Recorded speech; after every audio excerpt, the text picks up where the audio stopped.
একের পর এক প্রাকৃতিক বিপর্যয় তছনছ করে দিয়েছে সুন্দরবনের একাধিক উপকূল তীরবর্তী এলাকার মাটির নদীর বাঁধগুলো। একের পর এক বিধ্বংসী ঘূর্ণিঝড় আঘাত হেনেছে সুন্দরবনে। 2021 সালের বিধ্বংসী ঘূর্ণিঝড় ইয়াস তছনছ করে দিয়েছে সুন্দরবনের একাধিক উপকূল তীরবর্তী এলাকাগুলি। সুন্দরবনের প্রত্যন্ত দ্বীপ মৌসুমী, কলকাতার কাছে পিঠে পর্যটকদের ভ্রমণের অন্যতম ডেস্টিনেশন মৌসুমী দ্বীপ। ঘূর্ণিঝড় ইয়াস তছনছ করে দিয়েছে মৌসুমী দ্বীপের মাটির নদীর বাঁধগুলো। মাটির নদীর বাঁধ ভেঙে গিয়ে প্লাবিত হয়ে গিয়েছিল গোটা এলাকা, জলমগ্ন হয়ে পড়েছিল এলাকাবাসীরা। স্থানীয়দের দীর্ঘদিনের দাবি ছিল কংক্রিটের নদীর বাঁধ। কংক্রিটের নদীর বাঁধের দাবিতে বারংবার আন্দোলনেও সামিল হয়েছিল মৌসুমী দ্বীপের মানুষজনেরা। মৌসুমী দ্বীপের স্থানীয়দের মাটির নদীর বাঁধের পরিবর্তে কংক্রিটের নদীর বাঁধের দাবি নিয়ে আইনজীবী রাজেশ ক্ষেত্রে 2021 সালে কলকাতা হাইকোর্টে একটি জনস্বার্থ মামলা দায়ের করেন। দীর্ঘ 4 বছর ধরে ওই মামলা চলার পর অবশেষে কলকাতা হাইকোর্টের বিচারপতি সৌমেন সেন এবং বিচারপতি স্মিতা দে দাসের এজলাসে এই মামলার শুনানি হয়। শুধুমাত্র কংক্রিটের নদীর বাঁধ নয়, মৌসুমী দ্বীপের এলাকাবাসীদের জন্য স্বাস্থ্য থেকে শুরু করে একাধিক দায়ভার নিতে হবে রাজ্য সরকারকে, এমনই শুনানি দেয় বিচারপতি। আদালতের সংশ্লিষ্ট কর্তৃপক্ষ যে বিষয়গুলির গুরুত্বের সঙ্গে বিবেচনা করবার নির্দেশ দেয়, সেই গুরুত্বপূর্ণ বিষয়গুলি হলো মৌসুমী দ্বীপের স্থায়ী কংক্রিটের নদীর বাঁধ নির্মাণ, এছাড়াও এলাকাবাসীদের স্বাস্থ্যের কথা মাথায় রেখে মৌসুমী দ্বীপে একটি স্বাস্থ্য কেন্দ্র স্থাপনের নির্দেশ দেয়। এরই পাশাপাশি পরিবেশের উপর বিরূপ প্রভাব যাতে না পড়ে সেরকম একটি সেতু নির্মাণের বিবেচনা এবং দ্বীপটি সার্বিক পরিকাঠামোর উন্নয়ন ঘটনার নির্দেশ দেন কলকাতা হাইকোর্টের বিচারপতি। কলকাতা হাইকোর্টের এই নির্দেশের পর যৎপরনায় খুশি সুন্দরবনের প্রত্যন্ত দ্বীপ এলাকার মানুষেরা। দীর্ঘ 4 বছরের সংগ্রাম লড়াইয়ের পর প্রাকৃতিক বিপর্যয়ের সময় প্রবল জলোচ্ছ্বাস এবং নদী ভাঙনের হাত থেকে এলাকাবাসীদের রক্ষা করবার জন্য যে নির্দেশ কলকাতা হাইকোর্টের, সেই নির্দেশে খুশি এলাকার মানুষজনেরা। এর পার্মানেন্ট সলিউশনের জন্য একটি হাইকোর্টে পিআইএল মামলা ফাইল করি আমি 2021 সালে পিআইএল ফাইল করে আমি বেসিক যে দাবিগুলো করেছিলাম, যেখানে পার্মানেন্ট একটা এনভায়রনমেন্ট ক্রিয়েট করে দেওয়ার জন্য, বেসিক ইনফ্রাস্ট্রাকচার ওখানে দেওয়ার জন্য, এবং যাতে ওখানে একটি ব্রিজ তৈরি করে দেওয়া যায়। কারণ এখানে একটা মেইন সমস্যা হচ্ছে ট্রান্সপোর্টেশন যদি না থাকা যায় তাহলে সেখানে কোনোদিন সেই জায়গাটা ডেভেলপমেন্ট হতে পারে।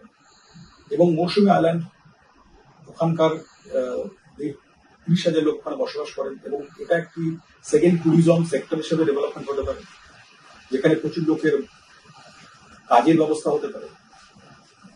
এই জায়গাটা ডেভেলপ করার জন্য আমি দীর্ঘ লড়াই করে যে 4 বছর ধরে আজ একটি মহামান্য বিচারপতির কাছ থেকে আমি একটি ফাইনাল অর্ডার পাই।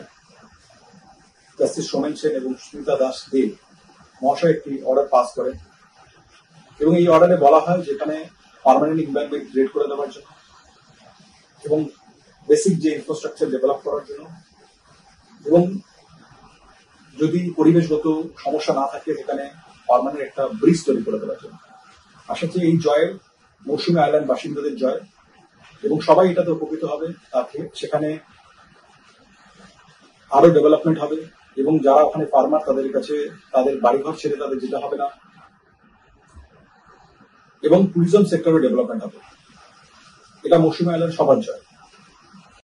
মৌসুমীবাসী হিসেবে আমাদের এই যে হাইকোর্টে যে 2জন বিচারপতি রায় দিয়েছে, এই রায় অনুযায়ী যদি নদী বাউন্ডারি ঠিকঠাক হয় তাহলে আমার মৌসুমী দ্বীপের মানুষ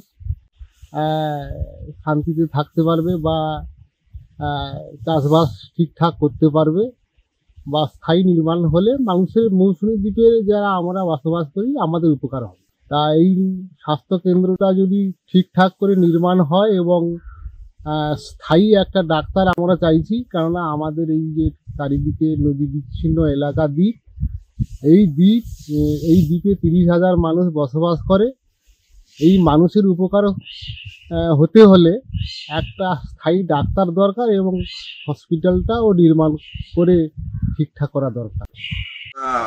আমফান এবং বুলবুল নিয়ে একজন আইনজীবী হাইকোর্টে গেছিল, সেখানে স্মিতা দাস এবং সৌমেন সেন বিচারপতিগণের এজলাসে এটার একটা নির্দেশ দেওয়া হয়েছে যাতে ক্ষতিগ্রস্ত নদীবাঁধগুলো মৌসুমী এলাকায় যাতে সারানো হয় এবং এ নিয়ে মহকুমা স্তরে একটা মিটিং করে এর জন্য ব্যবস্থা নেওয়া হয় এবং স্বাস্থ্যকেন্দ্র সহ বীজ যা আছে সেটা যেন বিবেচনা করা হয়, কেন এটা মানুষের উপকারের জন্য।